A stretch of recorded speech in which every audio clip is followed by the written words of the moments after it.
여러분 교회 다니시나요? 어느 교회 다니시나요? 혹시 뉴저지 초대교회 다니시나요? 그러면 뉴저지 초대교회는 어떤 교회인가요? 혹시 여러분 이런 질문을 받으시면 어떻게 대답하시겠습니까? 아니 어떻게 대답하고 싶으십니까? 우리는 좋은 교회에 다니고 싶고 또 좋은 교회의 멤버가 되고 싶고 우리가 속한 교회가 좋은 교회 되기를 간절히 원합니다. 예수를 믿고 성도가 된 이상 주님 품에 안길 때까지 우리는 지상 교회의 멤버가 됩니다.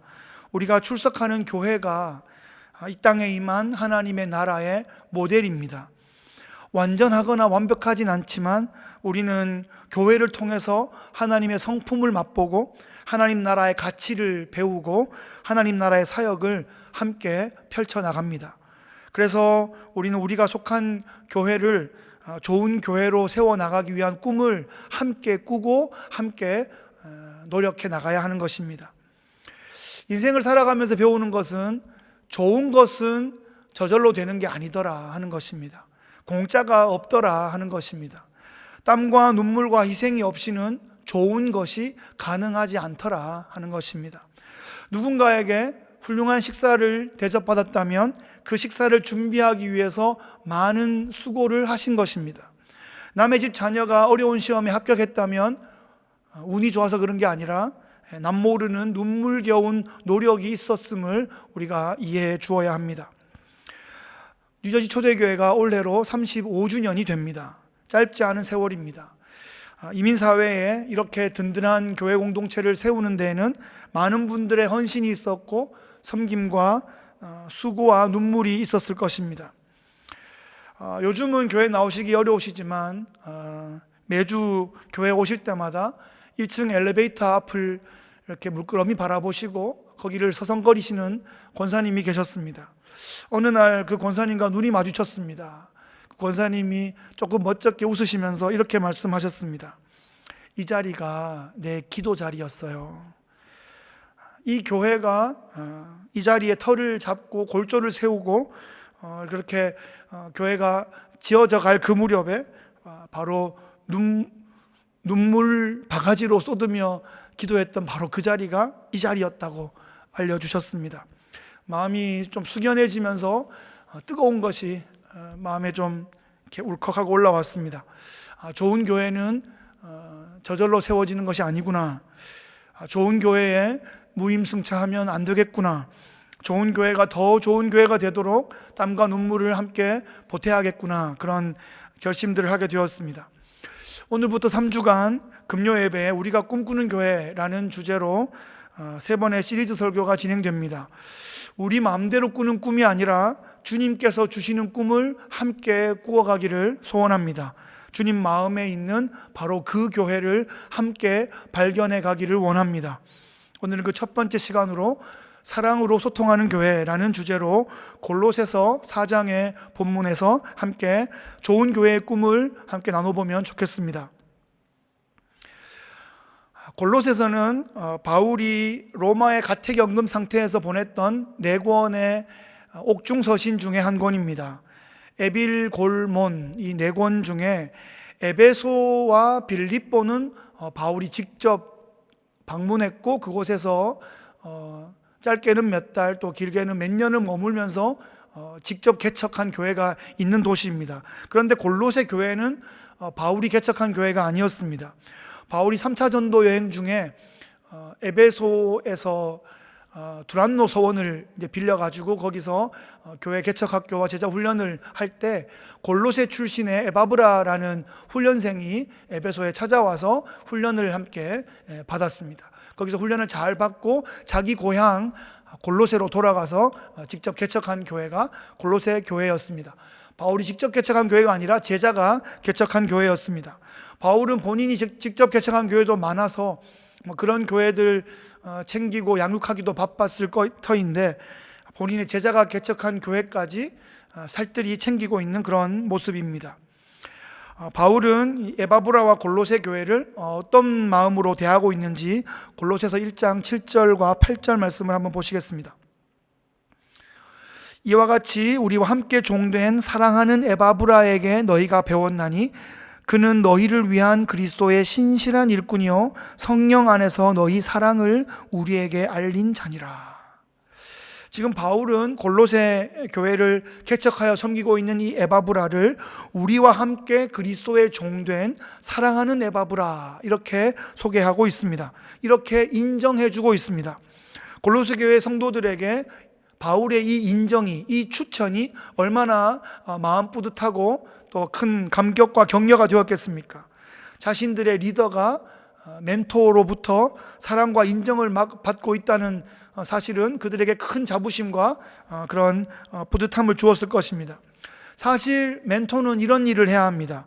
물론 지적하고 또 교정하고 훈련시키는 일도 해야 하지만 더 많은 경우에 칭찬과 격려를 해주어야 합니다.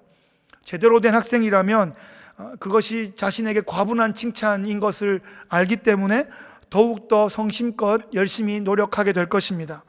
바울이 편지를 시작하면서 에바브라를 칭찬하면서 동시에 골로새 교회를 향해서 큰 격려를 해주고 있습니다. 그렇게 훌륭한 리더한테 배우니까 너희들 참 좋겠다. 예수님 그런 마음으로 골로새 교회를 격려해주고 있습니다. 그러니 이 골로새 교회 성도들의 마음이 활짝 열리지 않겠습니까? 바울이 편지를 보냈다는 것은 그 교회에 문제가 있다는 것입니다. 분명히 어떤 문제가 있는데 바울은 그 문제를 먼저 드러내기보다 먼저 사랑이라는 프리즘으로 지금 에바브라를 보고 골로새 교회를 보고 있습니다. 바울의 눈에서 요즘 말로 꿀이 떨어지고 있습니다. 진심이 묻어나고 있습니다. 사랑하는 에바브라, 사랑하는 에바브라, 사랑하는 에바브라. 제가 이걸 몇 번 반복해 보니까 마음이 참 따뜻해졌습니다. 이 바울이 에바브라를 사랑하는 에바브라라고 부를 때 이미 게임은 끝난 것입니다. 주님께서 우리를 향해서 사랑하는 누구야 라고 불러주시면 게임은 끝난 것입니다. 나를 향한 주님의 진심만 우리가 확신할 수 있으면 무엇이 겁이 나겠습니까? 지금 에바브라는 바울과 함께 로마에 있습니다.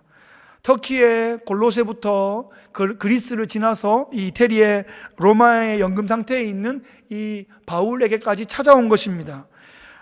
바울은 에바브라로부터 이런 소식을 듣습니다. 골로새 지역에 각종 거짓 교사들이 출몰하고 이단들과 혼합주의적인 경향 때문에 교회가 큰 곤란을 겪고 있습니다 라는 보고를 받았습니다. 그래서 로마의 코린틴 가운데서 골로새에 편지를 쓰고 있는 것입니다.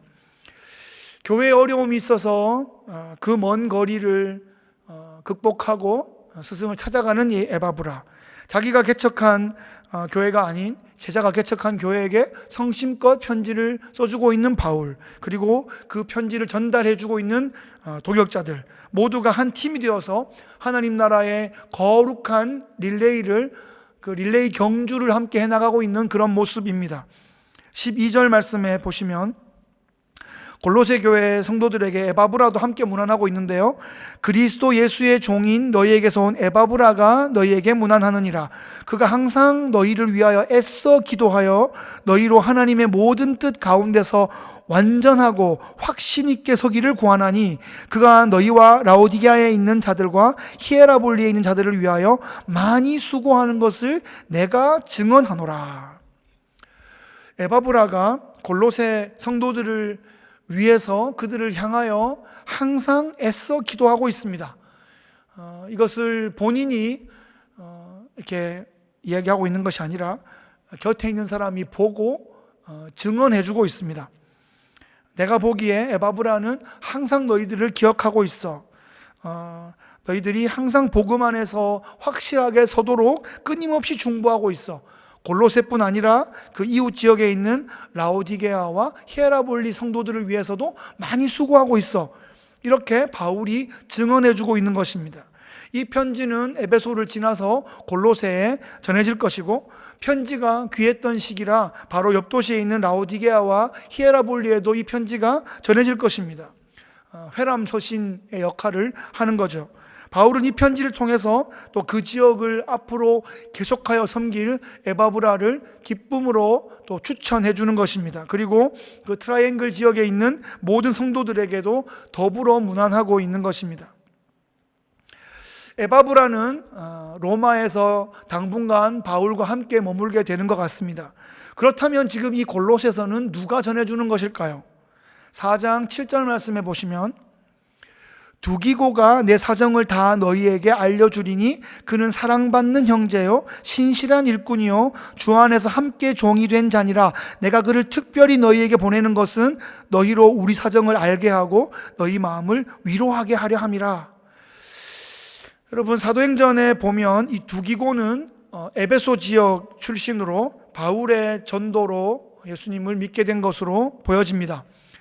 요즘 우리 교회 순모임 교재가 고린도 후서인데요, 바울이 에베소에서 고린도를 향해서 편지를 보내죠. 그게 고린도 전서입니다. 그런데 에베소에서 소요 사태가 일어나서 바울이 마케도니아 지역으로 이렇게 피신을 합니다. 거기에서 고린도를 향해서 다시 편지를 보냈는데 그것이 고린도 후서입니다. 그리고 편지를 쓴 고린도에 도착해서 3개월을 머무는데요, 그 3개월 동안 로마서를 써서 로마에 보냅니다. 그리고 배 타고 안디옥으로 복귀하려고 했는데 유대인들이 바울을 테러하려고 한다는 그런 첩보를 입수하게 됩니다. 그래서 배를 타지 않고 육로를 통해서 거꾸로 다시 돌아갔습니다. 그때 바울 일행을 지키면서 동행하던 그 무리들 중에 그 명단이 나오는데 그 중에 에베소 출신 두기고가 있었습니다. 두기고는 참 충성스러운 사람이었던 것 같습니다.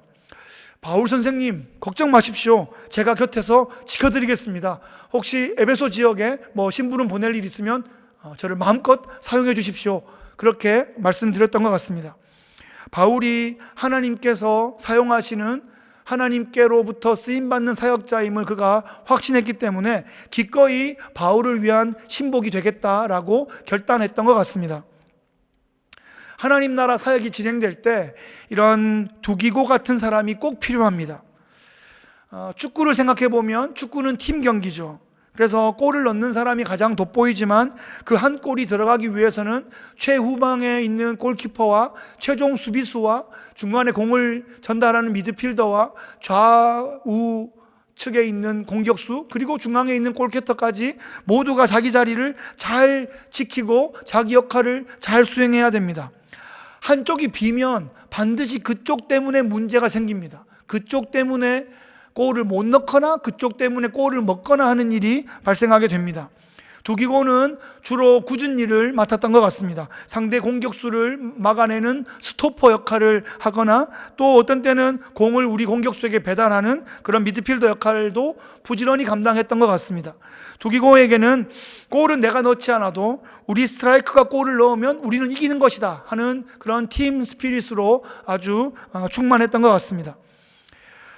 바울이 예루살렘에 갔다가 불법적으로 체포되어서 가이사랴 감옥에 2년간 있을 때 또 그 재판의 항소에서 로마로 가게 되었다는 소식을 들었을 때 두기고는 이 바울의 이동 경로를 추적해서 따라갔습니다. 다행히 바울은 로마에 가택연금 상태에 있게 되었고 만날 수 있게 되었죠. 그래서 두기고는 바울 곁에서 바울이 필요한 모든 것들을 챙겨드리고 도움을 드렸던 것 같습니다. 바울은 그런 두기고의 충성을 기쁘게 받고 그를 요긴하게 사용하였습니다. 옥중 서신 중에 에베소서와 골로새서와 빌레몬서 이 세 권을 두기고에게 맡겼습니다. 바울의 편지 사역은 두기고와 같은 충성스러운 배달부가 없으면 이루어질 수 없는 것입니다. 두기고가 아니면 다른 사람이 맡았겠지만 이 사역을 두기고가 맡아서 정말 이 신약 성경시대 초대교회 역사 가운데 소중한 역할을 했던 것입니다. 신약 성경에 두기고의 이름이 기록되어 있는 것이죠. 두기고의 후손이 있다면 얼마나 자랑스럽겠습니까? 제가 버지니아에 있을 때 유학생 교회를 함께 섬겼던 목사님이 계십니다. 제가 목사님 얼굴도 너무 잘 떠오르고 사모님 얼굴, 아들, 딸 얼굴이 다 떠오르는데 어제 그 목사님 이름이 기억이 안 나는 거예요. 아무리 생각해 보려고 해도 이름이 기억이 안 나요. 제가 이름을 잘 기억하는 편인데 이름이 기억이 안 나서 되게 당혹스러웠습니다. 그것은 아마도 그분의 닉네임이 너무나 선명하게 기억에 남아서 그런 것 같습니다. 그분은 주위 분들에게 자신의 이름을 두기고라고 불러달라고 했습니다. 두기고의 영성을 훈련하고 앞으로 평생을 두기고처럼 사역하겠다고 그렇게 말했습니다. 다들 바울처럼 사역하고 싶어 할 때 자신은 두기고처럼 사역하겠다 이렇게 말해서 그 인상이 너무 강렬해서 이름을 잊어버릴 정도였습니다. 오늘은 기억났습니다. 두기고의 후손은 아니겠지만 최소한 두기고의 영적인 후계자는 제가 아는 지인 중에 있습니다. 바울이 두기고에게 이 골로새서와 빌레몬서를 맡길 때 두기고와 함께 보낸 파트너가 있었습니다. 그게 바로 오네시모입니다. 9절을 보시면요, 신실하고 사랑받는 형제 오네시모를 함께 보내노니 그는 너희에게서 온 사람이라 그가 여기 일을 다 너희에게 알려주리라. 오네시모는 골로새 교회 출신입니다. 엄밀하게 말하자면 골로새 지역 출신입니다. 교회 출신은 아니었습니다. 오네시모는 골로새 교회의 충성스러운 일꾼이었던 그 빌레몬의 종이었습니다. 이 빌레몬은 에바브라를 도와서 골로새 교회를 개척했던 인물로 보여집니다. 자신의 집도 교회 모임 장소로 제공했고, 성경에 보면 부인 아비아와 아들 아키뽀의 이름이 나옵니다. 그렇게 부인과 아들의 이름이 나오는 것으로 보아서 온 집안이 교회 개척과 성장에 아주 큰 역할을 감당했던 것 같습니다. 바로 그 빌레몬의 종이었던 오네시모가 어느 날 주인의 돈을 얼마간 훔쳐가지고 탈출을 감행했습니다. 로마 제국의 수도인 로마에 들어와서 자유민처럼 살아보려고 했던 것 같습니다. 그런데 로마는 생각처럼 그렇게 만만한 도시가 아니었습니다. 우째우째 하다가 하나님의 주권과 섭리 가운데 가택연금 상태에 있는 바울을 만나게 되었습니다. 그래서 거기에서 그리스도의 십자가 복음을 듣고 회심하게 되었습니다. 그리고는 행동에 제약이 있는 바울을 도와서 여러 방면에서 정성껏 바울을 섬겼던 것 같습니다. 빌레몬서 1장 10절에 보시면 갇힌 자 중에서 낳은 아들 오네시모라고 부르고 있습니다. 이 오네시모를 갇힌 자 중에 내가 낳은 아들이다라고 표현하면서 빌레몬에게 그의 도주와 절도의 죄를 용서하고 그리스도의 형제로서 용납해 줄 것을 요청하고 있습니다. 한 걸음 더 나가서 바울은 빌레몬에게 이렇게 말합니다. 내가 지금 로마에 갇혀 있는데 빌레몬 그대가 와서 나를 도와주어야 할 상황인데 그대의 종 오네시모가 그대를 대신하여 나를 돕고 있는 상황이네. 이것이 주님의 섭리 가운데 되었을 것이니 부디 오네시모를 형제로 받아주고 나를 섬길 수 있도록 허락해 주면 좋겠네 라고 빌레몬에게 바울이 요청하고 있습니다. 그런데 가만히 생각해 보면 바울은 골로새 교회를 모릅니다. 그러니 빌레몬도 알 리가 없습니다. 바울은 지금 필시에 자기 곁에 있는 자신의 제자 골로새 교회를 개척하고 목회하는 오네시모에게서 빌레몬의 이야기를 들었을 것입니다. 그 에바브라를 통해서 이제 빌레몬을 알게 되었는데 자기 옆에 있는 오네시모가 그 빌레몬의 종이었음을 또 알게 되었을 것입니다. 하나님께서 그렇게 연결해 주셔서 그렇게 만나게 된 것이죠. 하나님은 지금도 이런 일을 계속하고 계십니다. 어디에서 누구를 부르시고 또 더 먼 어디에서 누군가를 부르셔서 이 뉴저지 땅에서 만나게 하시고 그렇게 새로운 하나님의 나라의 일을 동역하게 하십니다. 지금도 새로운 하나님 나라 이야기가 쓰여지고 있습니다. 이 오네시모는 두기고와 함께 골로새 교회에 보내는 이 편지와 빌레몬에게 보내는 편지 이 두 개를 함께 가지고 배달하고 있습니다. 이 빌레몬에게 보내는 한 장의 편지는 오네시모를 용납하고 그를 형제로 받으라는 부탁의 편지입니다.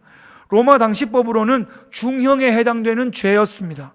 그런데 모든 사회법과 모든 통념을 초월하는 그리스도의 사랑이 이 편지를 타고 대륙을 건너서 영혼들에게 전해지고 있는 것입니다.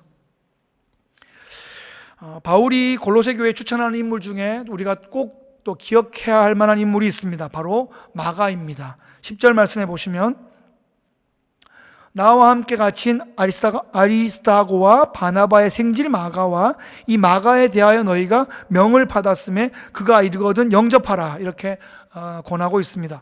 이 마가가 우리가 아는 그 마가입니다. 전승에 따르면 이 마가는 예수님과 제자들이 최후의 만찬을 베풀었던 그 마가의 다락방, 그 다락방이 있는 집의 주인집 도련님이었습니다. 몇 시간 후에 그날 밤에 예수님이 겟세마네 동산에서 붙잡히실 때 혼이불을 뒤집어 쓰고 따라갔다가 붙잡힐 상황이 되자 그 혼이불을 벗어던지고 빨가벗고 도망갔다고 알려지는 그 청년이 바로 마가입니다. 50일 후에 다시 그 다락방에서 오순절날 120명의 제자들이 모여서 성령 충만을 받고 오순절 복음 역사의 주역이 되었던 그 성경 역사의 중요한 장면의 배경을 제공했던 그 다락방의 부잣집 아들 마가. 그 마가의 외삼촌은 우리가 잘 아는 바나바이고요, 안디옥 교회의 핵심 인물이었습니다. 마가는 바울 선생님과 외삼촌 바나바와 함께 전도 여행을 출발하는데 동참했습니다. 그런데 타우루스 산맥 앞에서 기가 질려서 그만 집으로 돌아가고 말았습니다. 그때 마가는 바울에게 찍혔습니다. 그런데 이 마가가 나중에 2차 전도여행도 같이 따라가려고 하니까 이 마가를 데려가냐 마냐로 바울 선생님과 외삼촌 바나바가 심하게 싸웠습니다. 그래서 전도팀이 쪼개지는 초유의 사태가 발생하고 말았습니다. 그 일로 마가는 바울에게 완전히 찍혔습니다. 다시는 얼굴을 못 보게 될 상황 같았습니다. 그런데 시간이 흐르면서 놀라운 변화가 일어나게 됩니다. 바울이 마가를 용납하고 마가를 인정하고 그를 추천하고 그를 영접할 것을 부탁하는 그런 단계로 관계가 발전하게 되었습니다. 그동안 무슨 일이 있었던 것일까요? 마가가 베드로의 수제자가 되어서 예수님의 공생의 이야기를 계속 들으면서 부잣집 도련님의 티를 완전히 벗어버리고 예수님의 제자로 거듭나게 되었던 것 같습니다. 어쩌면 마가는 바나바의 조카이고 바울의 수제자이기 때문에 베드로의 수제자이기 때문에 바울이 특별히 신경 쓸 여지가 없을 수도 있는데, 이 바울은 마가가 하나님 나라에 참 소중한 인물임을 깨닫게 되었고, 그래서 젊은 시절에 이 마가에 대한 불신을 완전히 걷어버리고 그를 참으로 사랑하고 신뢰하게 되었습니다. 그 후에 로마의 지하 감옥에 있을 때 순교 직전에 쓴 그 디모데 후서에 보면 디모데야, 네가 올 때 마가를 데리고 와라. 그가 나의 일에 유익하다. 이렇게 말하고 있습니다. 마지막 생애의 마지막 호흡을 가다듬으면서 꼭 보고 싶은 인물로 마가를 그렇게 추천하고 있습니다. 이 지점에서 우리가 특별히 깨달을 수 있는 것은 마가는 또 그런 기간 가운데 성숙했다 치더라도 거의 완성형 크리스찬인 것 같은 바울이 자신의 판단과 결정을 번복했다는 사실입니다. 우리는 누구를 한번 찍으면 절대로 그 결정을 번복하지 않는 경향이 있습니다. 걔 나한테 찍혔어. 그러면 천국 갈 때까지 그 노여움을 풀지 않는 경향이 우리에게 있습니다. 오해를 풀어볼 생각도 하지 않고 15년 전에 한번 찍은 거 가지고 지금도 계속하여 풀지 않고 용서하지 않고 용납하지 않는 그런 경우도 우리에게 있는 것을 봅니다. 여러분, 우리가 바울보다 낫겠습니까? 우리가 바울보다 더 깊겠습니까? 우리가 보면 정확합니까? 난 한번 보면 정확합니까? 나는 안 바뀝니까? 바뀔 수 없습니까? 그 사람은 바뀌지 않습니까? 주님을 어떻게 보실까요? 바울도 자신의 결정을 다시 수정하고 풀고 용납하는데 우리는 얼마나 더 많이 풀고 얼마나 더 빨리 수정하고 업데이트 해야 하겠습니까? 혹시 젊은 시절 마가가 바울에게 찍혔던 것처럼 나한테 찍힌 사람이 있다면 이제는 그도 성장하고 나도 성장했으니 이제는 사랑으로 용납하고 풀 때가 되지 않았는지 한번 헤아려 보고 되짚어 볼 수 있는 그런 시간이 되면 좋겠습니다. 바울이 마가를 용납하고 바울의 모든 네트워크에서 이 마가를 추천하기 시작하자 마가가 훨씬 더 효율적으로 효과적으로 열매 있는 사역을 하기 시작했습니다. 그래서 최초의 복음서인 마가복음을 쓰는데 아주 큰 힘을 얻었을 것입니다. 자신의 일을 그저 잘할 뿐 아니라 다른 이도 일을 잘할 수 있도록 물꼬를 터주고 이어주는 그런 일, 그것이 하나님 나라에서 정말 중요한 사역이라고 믿습니다. 마지막으로 한 분 더 살펴보고 싶은데요, 14절에 보시면 사랑받는 의사 누가가 나오고 있습니다. 사랑받는 의사 누가. 이 누가가 누가복음과 사도행전을 기록한 그 누가입니다. 그 누가는 의사였고 역사가였습니다. 당대 최고의 교육을 받은 헬라인 엘리트였습니다. 그는 어쩌면 터키와 유럽을 오가는 그 배에 승선하는 의사였을 수도 있습니다. 그러던 어느 날 어느 순간에 그에게 복음이 들려왔고 십자가 복음에 대해서 확신하게 되었습니다. 그래서 어느 때부터인가 누가는 바울의 전도 여행에 동행하고 있었습니다. 그는 바울의 전도팀의 팀 닥터 역할도 수행하면서 1차, 2차, 3차 전도 여행과 예루살렘 여행, 또 로마행 등에 온앤오프 참여하면서 기록으로 남겼습니다. 그리고 가이사랴 감옥과 로마 연금 상태에서도 바울 곁에 누가가 있었던 것으로 보여집니다. 의사요 역사가였던 그의 신분과 직업이 바울을 면회하고 또 바울을 돕고 섬기는 그 일에 큰 역할을 했던 것으로 보여집니다. 제가 한 두세 달 전에 바울이라는 영화를 봤는데요, 그 영화에서 바울은 로마의 지하 감옥에 있습니다. 아주 연로한 상태의 지하 감옥에 있는데 젊은 의사인 누가가 그 감옥 안에 있는 바울과 또 숨죽이며 숨어있는 교회 공동체 사이를 왔다 갔다 하면서 정말 중요한 소통을 하고 있는 누가의 모습을 보았습니다. 그 영화에서는 마치 누가가 영화의 주인공인 것처럼 그렇게 보여질 정도로 그 역할의 비중이 매우 컸었습니다. 그 누가의 그 의사라는 그 실력과 역사가로서의 그 지성과 그의 신분과 배경이 바울을 효과적으로 도와줄 수 있는 그런 도구가 되었고, 누가는 기쁨으로 그 사역을 감당했습니다. 누가는 그 바울의 네트워크를 통해서 알게 된 영적인 동역자들의 그 많은 도움을 받아서 누가복음과 사도행전의 그 방대한 기록을 정리할 수 있었을 것입니다. 바울은 누가를 사랑받는 의사이다 이렇게 표현하고 있습니다. 의사가 된다면 이런 의사가 되면 좋겠습니다. 주위에 누가 의사가 되고자 한다면 이런 의사가 되면 좋겠다고 그렇게 영감을 불어넣어주고 격려와 축복을 전해주면 좋겠습니다. 자기 혼자 잘 사는 의사 말고요, 자기 혼자 잘난 의사 말고요, 의사 사모님만 신나는 그런 의사 말고요, 자기 자녀들만 호사를 누리는 그런 의사 말고요, 하나님의 사람들을 돕고 주의 몸된 교회를 세우고 하나님 나라 이야기를 남기고 우리 주님의 얼굴을 빛나게 하는 그런 영성과 지성을 두루 갖춘 그런 누가와 같은 의사가 우리 교회에서 많이 일어나면 좋겠습니다. 사랑받는 의사 누가는 진정한 소통의 달인이었습니다. 그래서 바울도 이 누가를 통해서 선교의 사역과 목양의 사역에 큰 힘과 큰 격려를 받았을 것입니다. 말씀을 정리해 보겠습니다. 지금까지 골로새서를 여러 번 봤지 않겠습니까? 여러 번 보았는데 제가 석사과정에서 변증학을 전공했습니다. 그래서 이 골로새서를 볼 때마다 영지주의와 신비주의와 혼합주의와 이단 사상에 철퇴를 가하는 기독론의 최고봉인 골로새서라는 관점에서 주로 골로새서를 살폈습니다. 근데 이번에 이 골로새서를 보면서 바울이 인사를 나누고 또 사랑을 고백하고 추천하고 또 서로 연결해주고 하는 그 인사와 문안의 그 마지막 장면에 또 처음으로 관심을 가지고 주목하여 보게 되었습니다.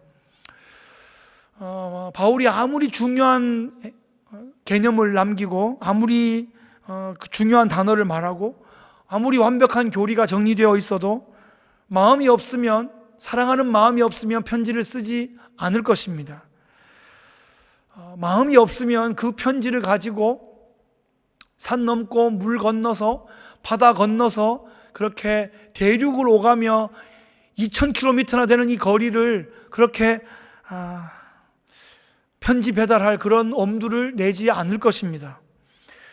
마음이 없으면 그렇게 전달되어 온 편지라고 하더라도 어느 날 어느 장소에 모이면 그 편지를 읽어준다더라 그래도 이 핑계 저 핑계 대고 가지 않을 것입니다.